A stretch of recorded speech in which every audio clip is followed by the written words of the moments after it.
Здравствуйте, мои дорогие подписчики! Добро пожаловать на наш канал!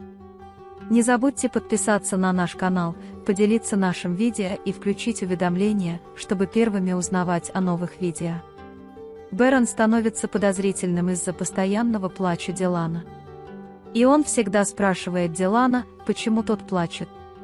Дилан злится и говорит: «Не спрашивай меня, почему ты время от времени плачешь». Позже, когда Баран выходит из комнаты, мне очень больно видеть, что он начал меня ненавидеть, и я не забочусь о нем так, как раньше, потому что он плачет еще больше, потому что так сильно тебя любит. Бэрон готовит завтрак для Дилана и приносит ему. «Съешьте это», сказав, что вы со злости голодали и поэтому потеряли сознание. Он садится перед ним и ест свое яблоко, оставив его недоеденным и уйдя. Дилан все время плачет. После того, как Бэрон уходит, он берет незавершенный алмаз и плачет еще больше. Когда госпожа Азади и люди дома слышат, что Дилан потерял сознание, они разговаривают с Бараном и говорят, что давайте вызовем врача и осмотрим Дилана. Баран отклоняет предложение Гэжи Азади, поскольку сейчас ни о чем беспокоиться. Пока Дилан думает и жалуется на то, как он вынесет боль от пережитого в саду, он вдруг начинает надеяться, что, может быть, ему удастся избавиться от госпожи Сабихи, и тогда все будет как прежде. Тем временем он видит в саду кота, за которым они присматривают, и идет к нему, а Баран наблюдает за ним. Он говорит с котом о том, какой ты взрослый, но ты можешь уйти отсюда, если хочешь, тебе не обязательно жить там, где ты не хочешь, и Бэрон присоединяется к разговору и говорит: «Я бы хотел, чтобы ты сказал, если бы ты хотел уйти раньше, я бы тебя отпустил». 3 месяца на месте, где его похитили, Дилан загадывал желание Барану приехать. Пока они разговаривают, она видит в саду мужчину и задается вопросом, является ли этот мужчина человеком Сабихи Ханем. Бэрон с подозрением относится к ситуации и отношению Дилана. Тем временем у Барна звонит телефон, и его спрашивают, почему он не пришел на встречу на работе. Баран объясняет ситуацию Дилана и говорит, что теперь с ним все в порядке. Бэрон не может решить дилемму во взгляде Дилан и пытается понять, почему она смотрит на него с любовью, когда он встречается с ней глазами. Джевдет и Цеврии приходят в особняк, чтобы увидеть Дилана. Бэрон встречает их у двери. Баран не приглашает Джевдета и Цеврии к себе и говорит, что Дилан немного нездоров, но когда ему станет лучше, мы рассмотрим предложение Джевдета собраться всей семьей и быть вместе в мой день рождения. Госпожа Азади жалуется Гулю, что сотрудники дома пренебрегают своей работой, и предупреждает их, чтобы они либо выполняли свою работу, либо я увольняю их с работы. Кавдет обеспокоен речью Барна, Цеврии берет его за руку и уводит.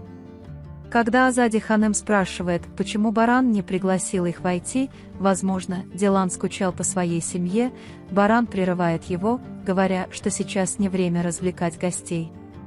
Госпожа Азади считает, что Баран все еще находится под влиянием событий и не предпринимает никаких действий.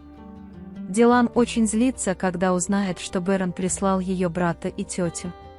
Когда они говорят, что они моя семья, ты не можешь так себя вести, говорит Баран, ты коробей, ты будешь там, где я хочу, чтобы ты был. Дилан отвечает: они моя семья, и я пойду на вечеринку по случаю дня рождения, даже если ты этого не хочешь. В доме Сейд-Бея начались приготовления к дню рождения сына Джевдета, и все очень счастливы. Ночь, Баран сидит на кровати, Дилан открывает ему напольную кровать. Когда Баран стоит перед ним, он резко говорит, говоря, что не будет спать с тобой. Пока Хасан кричит на балконе, устроя завтра свое большое шоу, Хасан, Баран говорит: значит, ты не будешь спать со мной, и бросает кровать, которую Дилан положил на пол, на Хасана с балкона.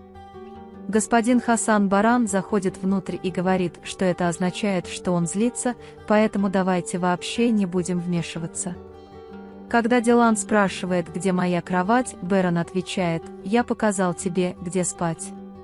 Дилану трудно сопротивляться любви внутри нее. Он ложится на кровать, оборачивается и вздыхает с искренней улыбкой. Сейчас утро, и Дилан расчесывает оставшиеся волосы.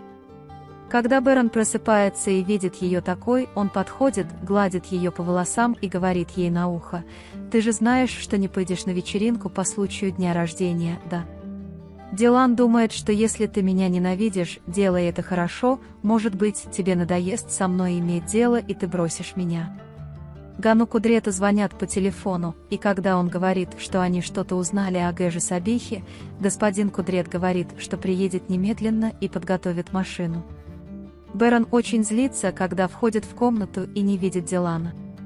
Пока Дилан пытается выбежать из особняка, она внезапно останавливается и говорит: «Даст Бог, это будет последней каплей, и мы разведемся». Затем, когда она говорит: «Я не хочу быть без тебя», Баран подходит сзади и обнимает ее. Сказав: «Ты не можешь делать ничего, чего я не хочу», он берет ее за руку и ведет внутрь. Когда Джевдет показывает Цеврии подарок, который Егмур сделал ей на день рождения, они понимают, что Егмура давно нет рядом. И все они ищут Егмура как сумасшедшие. Господин Кудрет принимает меры, чтобы как можно скорее избавиться от Гэжи Сабихи. Госпожа Азди недовольна ситуацией Дилана и Барана. Она проверяет рот Гэжи Кадер, чтобы узнать, есть ли у нее какая-либо информация, но та отвечает: «Я ничего не знаю». Баран говорит, что ты не нарушишь моего слова, ты будешь делать все, что я скажу, я настроил против тебя все племя, ты послушаешь мои слова. Когда он говорит: «Я хочу быть со своей семьей, ты не можешь мне мешать», Бэрон заставляет его замолчать, говоря: «Семейный вопрос теперь закрыт». К сожалению, господин Кудрет не может получить никакой важной информации там, где он находится. Но за этим его брат господин Хасан, который хотел дать информацию, заставил ребенка Кинана замолчать, угрожая убить его. Позже господин Хасан звонит Сабихе Ханем и сообщает ей, что он в столовой и что Кинан решил свою проблему. Госпожа Сабиха немного расстроена тем, что Гасан Бей не похвалил ее так, как она хотела, но надеется, что со временем увидит это.